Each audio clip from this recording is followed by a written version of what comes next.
Hello everyone, welcome back to Devradi Pathshala.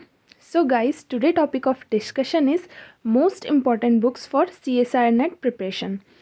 So इस video में मैं आपको बुक्स रेफरेंस बुक तो बताऊंगी CSIR नेट की प्रिपरेशन के लिए, साथ ही साथ मैं आपको बताऊंगी कि आप कहाँ से इसे डायरेक्टली डाउनलोड कर सकते हो और इसकी वेबसाइट भी बताऊंगी जहाँ पे आपको सारी बुक्स जो है वो अवेलेबल होंगी जो भी CSIR नेट की रेफरेंस बुक्स हैं, ठीक है। और साथ ही साथ मैं स्ट्रैटेजी भी बताऊंगी कि कैसे आपको बुक्स को रेफरेंस बुक को रीड करना चाहिए अपने एग्ज़ाम के लिए, अपने CSIR नेट की प्रिपरेशन के लिए, ठीक है। सो वीडियो को अंत तक ज़रूर देखें। So let's proceed.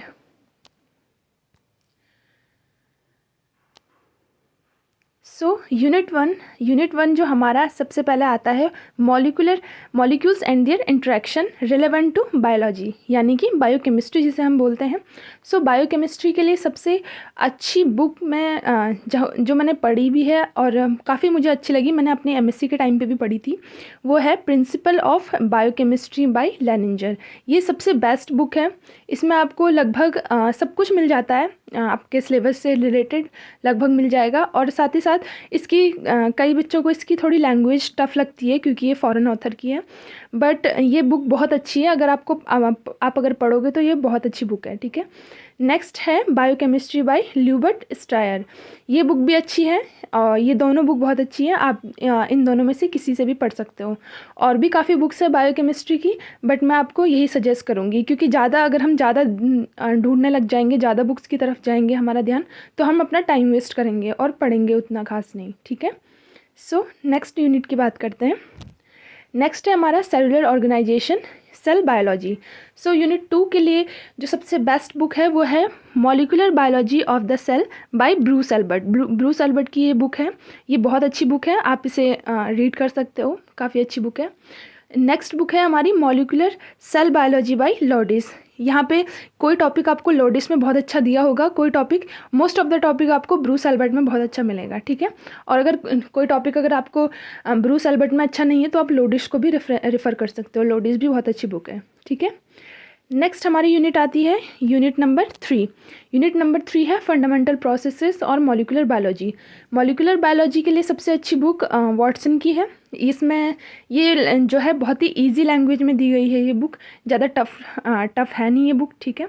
Molecular biology of the gene ये बुक का नाम है और काफ़ी इजी बुक है, इजी लैंग्वेज में है। और ज़्यादा बुक रिफ़र करोगे तो कंफ्यूज करोगे, इसीलिए मैंने ये सिंगल बुक दे रखी है। इसमें आपको लगभग सारे टॉपिक्स मिल जाएंगे related to molecular biology. Next हम नेक्स्ट बुक पे चलते हैं।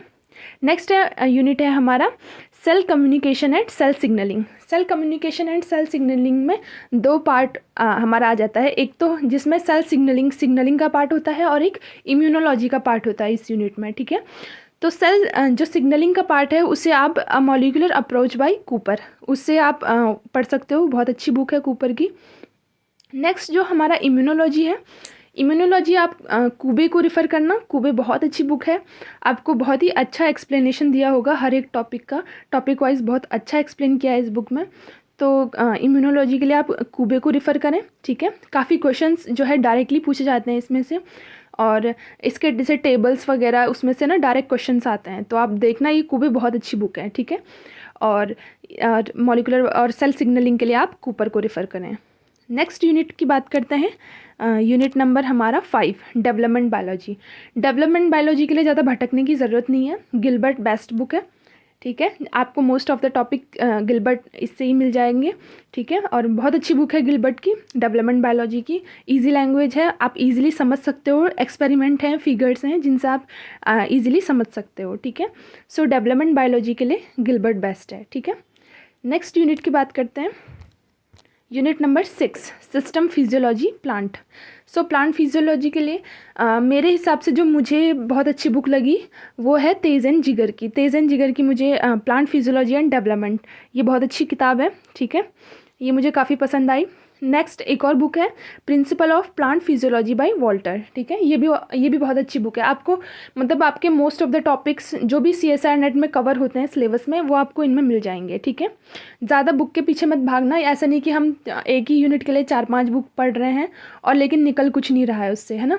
तो ट्राई करें कि अच्छा पढ़ें, अच्छा कंटेंट लें, ठीक है। तो तेज एंड जिगर और वॉल्टर की बेस्ट बुक्स हैं, आपको मोस्ट ऑफ द टॉपिक इनमें से मिल जाएंगे, ठीक है। नेक्स्ट यूनिट की बात करते हैं, यूनिट नंबर 7। ये सिस्टम फिजियोलॉजी एनिमल की है। सबसे पहली बुक है medicinal physiology by Guyton and Hall, ठीक है। जो एनिमल फिजियोलॉजी की बुक्स है ना, ये बहुत सारी हैं, मतलब बहुत सारी बुक्स हैं और काफ़ी सारी अच्छी अच्छी बुक्स भी हैं। सो मैंने आपके लिए ये 2 बुक लाई हूँ, गाइटन एंड हॉल की, ये बहुत अच्छी किताब है, मेडिकल फिजियोलॉजी, ठीक है। और नेक्स्ट है ह्यूमन फिजियोलॉजी बाय वंडर्स, ये बुक भी बहुत अच्छी है, तो आप ये दोनों रेफ़र कर सकते हो। बाकी और भी काफ़ी सारी अच्छी अच्छी बुक्स आती हैं मार्केट में सिस्टम फिजियोलॉजी एनिमल की, आप वो भी रेफ़र कर सकते हो, बट ये दोनों क्या हैं, बेस्ट बुक हैं, ठीक है। नेक्स्ट यूनिट पे चलते हैं, यूनिट नंबर 8, इनहेरिटेंस बायोलॉजी।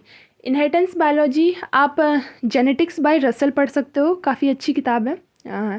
ये अच्छी है, आपको काफ़ी सारे टॉपिक्स मिल जाएंगे इसमें, सारे तो नहीं मिल पाएंगे लेकिन मोस्ट ऑफ द टॉपिक मिल जाएंगे आपको। नेक्स्ट है principle of genetics by Gardner, ये भी काफ़ी अच्छी बुक है।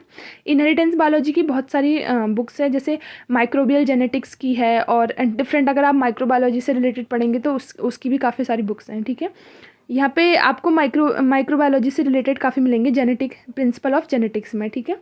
सो ये भी काफ़ी अच्छी किताब है, आप दोनों को रेफ़र कर सकते हो। नेक्स्ट यूनिट की तरफ चलते हैं, unit number 9, diversity of life forms. देखो ये यूनिट ऐसी है ना कि अगर आपने बीएससी, अगर आपने जूलॉजी बॉटनी पढ़ी है अपनी बीएससी में, तो आपके लिए ये यूनिट इतना टफ नहीं होने वाला है, ठीक है। इस यूनिट में क्या होता है ना, इस यूनिट में आपको जनरली क्लासिफिकेशन से रिलेटेड प्लांट्स एंड एनिमल्स के रिलेटेड क्वेश्चंस आते हैं, ठीक है। तो अगर आपने बीएससी लेवल में भी अगर अच्छे से पढ़ा है ना, तो आप ये यूनिट को अच्छे से कवर कर सकते हो, इतनी टफ यूनिट नहीं है ये, ठीक है। जैसे बनाते हैं लोग हलवा, और इस यूनिट में ज़्यादा मेहनत करने की, लेकिन इसमें ना लर्निंग का बहुत है। अगर आपने नहीं पढ़ी है बीएससी के टाइम पे, या आपको आपने इतनी अच्छे से नहीं पढ़ी है, तो आप इसे छोड़ भी सकते हो इस यूनिट को। बट ये यूनिट मैं अगर ऐसा है कि अगर आपने पहले से पढ़ा है काफ़ी अच्छा क्लासिफिकेशंस वगैरह, तो आपके लिए बहुत इजी पड़ जाएगी ये यूनिट, ठीक है। और ये यूनिट जैसे माइक्रोबायोलॉजी बाय प्रेस्कॉट है, तो ये कम्प्लीटली तो नहीं है, बस माइक्रोबियल के जो क्लासिफिकेशन है ये सब आपको इसमें काफ़ी अच्छे मिल जाएंगे प्रेस्कॉट में, ठीक है। और बाकी एक और बुक है पाथफाइंडर की, पाथफाइंडर भी आप इसमें रेफ़र कर सकते हो, डाइवर्सिटी ऑफ लाइफ फॉर्म्स। बाकी गूगल भी है, अगर आपको इंटरेस्ट है इस सब्जेक्ट में तो आप गूगल, पाथफाइंडर और प्रेस्कॉट ऑफ माइक्रोबायोलॉजी पढ़ सकते हो, ठीक है। ये दोनों भी बहुत अच्छी बुक है, ठीक है। नेक्स्ट यूनिट पे चलते हैं, unit number 10, ecological principles. Ecological principle में सबसे पहली जो बुक आती है वो है fundamental of ecology by E P. Odum, ठीक है। ये ई.पी. ओडम की जो बुक है fundamental of ecology, best book है, ठीक है। अगर आप ई.पी. ओडम और पाथफाइंडर दोनों को साथ में पढ़ेंगे ना, तो आपका पूरा यूनिट जो है वो कवर हो जाएगा इकोलॉजी का। तो बहुत मतलब आप पाथफाइंडर से भी पढ़ सकते हो, पाथफाइंडर में भी काफ़ी अच्छा दिया हुआ है इकोलॉजी, और आप ई.पी. ओडम से भी पढ़ सकते हो। अगर आप देख सकते हो तो आप स्मिथ एंड स्मिथ भी पढ़ सकते हो इकोलॉजी, ये भी काफ़ी अच्छी बुक है, ठीक है। तो आप दोनों में से किसी को भी रेफ़र कर सकते हो, या दोनों को रेफ़र कर सकते हो, जो टॉपिक जिसमें अच्छा लगे आपको आप वो पढ़ सकते हो, ठीक है। नेक्स्ट यूनिट है हमारी unit number 11, evolution and behaviour.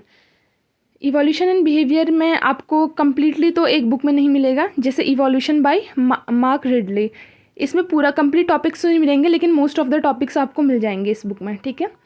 Next book है हमारी evolution and the theory of games bye Smith, ये भी काफ़ी अच्छी बुक है, आप इसे रेफ़र कर सकते हो इवोल्यूशन एंड बिहेवियर के लिए। साथ ही साथ आप पाथफाइंडर को भी रेफ़र करें, पाथफाइंडर को आप इन 3 यूनिट के लिए अच्छे से रेफ़र कर सकते हो। यूनिट नंबर 11 जो हमारा इवोल्यूशन है, यूनिट नंबर 10 इकोलॉजी, और यूनिट नंबर 9 हमारा जो डाइवर्सिटी वाला यूनिट है, ठीक है। इन तीनों के लिए आप पाथफाइंडर रेफ़र कर सकते हो, पाथफाइंडर में काफ़ी अच्छा दे रखा है, आपके मतलब मोस्ट ऑफ द क्वेश्चंस आपके बन सकते हैं इनसे, ठीक है। नेक्स्ट यूनिट पे बात करते हैं, unit 12 and 13, applied biology and methods in biology. इनके लिए मैं कंबाइंड बुक्स लेकर आई हूँ। सो सबसे पहली है applied cell and molecular biology for engineers. ये अप्लाइड बायोलॉजी यूनिट नंबर 12 के लिए बहुत अच्छी बुक है, ये यूनिट 12 की है, ठीक है। तो आप इसे पढ़ सकते हो। और नेक्स्ट हमारी बुक है विल्सन एंड वॉकर की, principle and techniques of biochemistry and molecular biology, काफ़ी अच्छी बुक है, आप इसे रेफ़र कर सकते हो, methods in biology unit number 13 के लिए। और साथ ही साथ पाथफाइंडर की एक बुक आती है बायोफिजिक्स एंड मॉलिक्यूलर बायोलॉजी, ये आप रेफ़र कर सकते हो, ठीक है। ये भी काफ़ी अच्छी बुक है और इसमें पूरा मतलब पूरा आपके सिलेबस के अकॉर्डिंग ही दिया हुआ है। यहाँ तो हमको ढूंढना पड़ता है, जैसे रेफरेंस बुक्स होती है ना, उनमें तो काफ़ी डिटेल में चीज़ें दी होती हैं, तो हमें ढूंढना पड़ता है कि हमें किस लेवल तक पढ़ना है, कहाँ तक हमारे एग्ज़ाम में आ सकता है। लेकिन जो पाथफाइंडर की बुक होती है ना, इसमें आपको बस ये पूरा ही पढ़ना होता है, क्योंकि ये पूरा एग्ज़ाम्स के लिए ही बना होता है। तो आप इसको भी रेफ़र कर सकते हो, काफ़ी अच्छी बुक है, मैंने भी पढ़ी है। मैंने मेरी टेलीग्राम चैनल में इसको स्कैन करके भी भेजा था बच्चों के लिए, तो आप मेरा चाहे तो टेलीग्राम ग्रुप भी ज्वाइन कर सकते हो, ठीक है। सो ये थी सारी बुक्स की लिस्ट। अब मैं आपको बताऊंगी कि आप कहाँ से इसे डाउनलोड कर सकते हो। So most of the books जो है आपको डायरेक्टली मेरे टेलीग्राम चैनल में मिल सकते हैं। इनमें से जितने भी बुक्स मैंने बताई है मैक्सिमम आपको देवराड़ी पाठशाला CSIR नेट से आपको मिल जाएगा, ठीक है। क्योंकि अगर आप इन सारी बुक्स को ख़रीदने जाओगे ना तो बहुत ज़्यादा पैसा लग जाएगा, क्योंकि एक ही बुक 3 से 5 हज़ार तक की एक बुक आती है, ठीक है। और इतनी मोटी मोटी बुक्स ख़रीदने का कोई मतलब नहीं है, ठीक है। तो आपको क्या करना है, ई बुक्स का ही इस्तेमाल करना है। ई बुक्स आपको मेरे टेलीग्राम चैनल में मिल जाएंगे, most of the e books आपको मिल जाएंगे। आप उसमें से डाउनलोड करें और पढ़ना शुरू करें, ठीक है। नेक्स्ट है कि वेबसाइट कौन सी है इसे डाउनलोड करने की। तो आप गूगल पर सर्च करना लाइब्रेरी जेनेसिस, आपको सारी बुक्स लगभग मिल जाएंगी, ठीक है। और काफ़ी रिसेंट भी एडिशन आपको मिल जाएंगे, ठीक है। जो रिसेंट एडिशन आए हैं वो भी मिल जाएगा इस वेबसाइट के थ्रू, लाइब्रेरी जेनेसिस। तो इसे आप गूगल पर टाइप करें और आपको मोस्ट ऑफ सारी बुक्स आप क्या है इसे ईजिली एक्सेस कर सकते हो, डाउनलोड कर सकते हो अपने किसी भी कंप्यूटर या मोबाइल में, ठीक है। नेक्स्ट जो चीज़ आती है कि हमें बुक्स को पढ़ना कैसे है, ठीक है। अब इतनी सारी बुक्स हैं, मैंने तो आपको कम यूनिट बताई हैं। वैसे तो एक यूनिट के लिए 4-4 5-5 बुक लोग रिफ़र करने के लिए बोलते हैं, लेकिन मैंने ज़्यादा नहीं बोला, क्योंकि अगर हम ज़्यादा ढूंढने लग जाते हैं ना तो हम अपना टाइम वेस्ट ज़्यादा करते हैं इन चीज़ों में, ठीक है। तो मैंने आपको एक यूनिट की मैक्सिमम 2 बुक आपको रिफ़र करी हैं, ठीक है। सो अगर हम इतने सारी बुक्स भी अगर पढ़ने लग जाएं, एक यूनिट की 2 बुक्स भी पढ़ने लग जाएं, तो हमें कम से कम 6 महीने से 1 साल लग जाएगा नेट की प्रिपरेशन करने के लिए, ठीक है। और वो भी उन बुक्स से पढ़ने के लिए। तो हमें जो है स्मार्टली पढ़ना है, हमें ऐसे नहीं कि हम डायरेक्टली बुक्स खोल रहे हैं और उनसे पढ़ रहे हैं, ऐसे हमें बिल्कुल नहीं करना है, ठीक है। तो हमें किस तरीके से पढ़ना है ये मैं बताती हूँ आपको। फॉर एग्ज़ाम्पल मैंने यहाँ पे आप लोगों के सामने डेवलपमेंट बायोलॉजी का सिलेबस लिया हुआ है, ठीक है। तो आपको कैसे पढ़ना है, फॉर एग्ज़ाम्पल आप पढ़ रहे हो पोटेंसी या कमिटमेंट पढ़ रहे हो या स्पेसिफिकेशन पढ़ रहे हो, कोई भी एक टॉपिक आप इसमें से सेलेक्ट कर लो, ठीक है। फिर आपके पास बुक्स तो होंगी, बुक्स आपने डाउनलोड करी, चाहे मेरे टेलीग्राम चैनल से करी या वेबसाइट से करी लाइब्रेरी जेनेसिस से, ठीक है। आप वहाँ से डाउनलोड करें बुक्स को, ठीक है। अपने लैपटॉप, इट्स बेटर कि आप लैपटॉप में पढ़ें फ़ोन के बजाय, ठीक है। अगर आपके पास लैपटॉप है तो वो सबसे ज़्यादा बेस्ट है, ठीक है। लैपटॉप में आप क्या कर सकते हो, डायरेक्टली Ctrl+F फाइंड आप दबा सकते हो, Ctrl+F, ठीक है। Ctrl+F दबाओ, आपको फाइंड का ऑप्शन मिल जाएगा। फाइंड में आपको जैसे आपको कमिटमेंट पढ़ना है तो आपको वहाँ पे लिख देना है कमिटमेंट ये वर्ड लिख देना है और सर्च पे बटन दबा देना है। तो आपका जहाँ जहाँ पे कमिटमेंट होगा वो आ जाएगा। फिर सर्च करते रहो, आपको टॉपिक मिल जाएगा कमिटमेंट, ठीक है। वहाँ पे कंप्लीट डिटेल मिल जाएगी आपको कमिटमेंट की, ठीक है। ये किस में मिलेगा आपको, जो मैंने आपको रिफ़र करी है बुक गिलबर्ट की बुक मैंने आपको रिफ़र करी है। तो गिलबर्ट में आपको क्या मिल जाएगा, गिलबर्ट की बुक ओपन करना है, Ctrl+F दबाना है और उसमें लिखना है कमिटमेंट, अगर आपको कमिटमेंट टॉपिक पढ़ना है। अगर आपको समझ में आता है कमिटमेंट उसमें बुक में से तो बहुत अच्छी बात है। अगर आपको समझ में नहीं आ रहा है तो आप क्या करें, यूट्यूब का सहारा लें, यूट्यूब में देखें, सर्च करें। मैंने भी कमिटमेंट पे वीडियो बनाई है, आप पढ़ सकते हो मेरे डेवलपमेंट बायोलॉजी की वीडियो, या आप कोई भी चैनल को रिफ़र कर सकते हो जहाँ से आपको ईजी लगे पढ़ने में, वो आप रिफ़र कर सकते हो। उसके बाद अगर आपको वहाँ से थोड़ा वीडियो से सुन के क्या होता है, हमें चीज़ें समझ में आने लग जाती है। अगर आप पहली बार डेवलपमेंट बायोलॉजी पढ़ रहे हो तो आपको नहीं आएगा ये सब, ठीक है। तो आप जैसे यूट्यूब से सेलेक्ट करोगे तो यूट्यूब से आपको ईजिली समझ में आ जाएगा। फिर आपको समझ में आया, अच्छा ये टॉपिक ये कहना चाह रहा है, तो आप वापस बुक में जाओगे, बुक में देखोगे कहाँ तक कितना पढ़ना है, पढ़ोगे, उस टॉपिक को कंप्लीट करोगे। देन आपने कमिटमेंट टॉपिक कंप्लीट किया। अब आपको क्या करना है, अब आपको प्रीवियस ईयर क्वेश्चंस करने हैं, ठीक है। अब आप देखो कि आप जितना आपने कंटेंट पढ़ा है, जितना तैयार किया है, क्या उसमें से क्वेश्चंस आए भी हैं या नहीं भी आए हैं, क्या आप ज़्यादा पढ़ रहे हो या कम पढ़ रहे हो, या आपको ज़्यादा नीड है पढ़ने की, ठीक है। तो आप प्रीवियस ईयर क्वेश्चन से ये तय कर सकते हो कि आपको कितना तक पढ़ना है, कहाँ कौन कौन से कॉन्सेप्ट से ज़्यादा क्वेश्चंस पूछे जा रहे हैं, ठीक है। तो सबसे पहला काम है आपको बुक से पढ़ना है। बुक के बाद आप यूट्यूब पे स्विच कर सकते हो, लेकिन यूट्यूब से स्विच करने के बाद आपको वापस बुक पे स्विच करना पड़ेगा, क्योंकि यूट्यूब में मोस्ट ऑफ द टाइम अगर देखोगे आप तो कंप्लीट आपको डिटेल्स नहीं मिलती हैं, ठीक है। जैसे मेरी वीडियोज़ हैं, मेरे को एक ही टॉपिक पढ़ाने में काफ़ी टाइम लग जाता है, क्योंकि मैं आपको डिटेल में हर एक टॉपिक पढ़ाती हूँ। जितने तक CSIR नेट क्वेश्चन पूछ सकता है, ठीक है, या जहाँ तक जिस लेवल तक पूछ सकता है मैं उस लेवल तक आपको वो टॉपिक कंप्लीट कराती हूँ, ठीक है।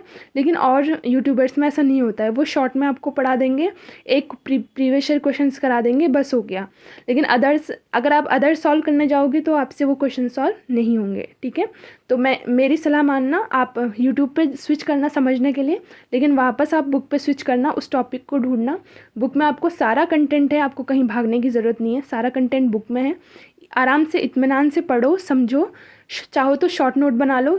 शॉर्ट नोट बनाना भी बहुत ज़रूरी है, क्योंकि एग्ज़ाम से लास्ट टाइम पे आपको रिवीजन करने में बहुत इजी रहेगा, ठीक है। तो लास्ट में आप शॉर्ट नोट भी बना सकते हो। सो ये सब स्ट्रैटेजी या कुछ जो मैंने आपके साथ अपनी शेयर करी, मैं भी ऐसे ही पढ़ती थी। मैंने जब सेल्फ प्रिपेयर किया था तो मैंने ऐसे ही सेम पढ़ती थी। मैं टॉपिक उठाती थी, बुक में सर्च करती थी, देन यूट्यूब में, एंड देन वापस बुक में स्विच करती थी। फिर मैं फिर प्रीवियस ईयर क्वेश्चंस करती थी। कई बार तो मुझसे एक भी क्वेश्चन सॉल्व नहीं होता था। तो वही है कि हमें कहाँ तक पढ़ना है। ये बुक में तो हमें सारा कंटेंट दे रखा है, बुक में कोई चीज़ की कमी नहीं है। तो हमें ये देखना है कि हमें कितने तक पढ़ना है, कहाँ तक CSIR नेट पूछ रहा है, कौन कौन से कॉन्सेप्ट वापस रिपीट हो रहे हैं, ये सब चीज़ें देखनी है, ठीक है। सो आई होप आप लोगों को ये सारी बातें समझ में आई होगी, ठीक है। और वीडियो पसंद आया होगा तो इसे लाइक ज़रूर करें और शेयर करें अपने दोस्तों के साथ, और प्लीज़ सब्सक्राइब देवराड़ी पाठशाला। Thank you so much.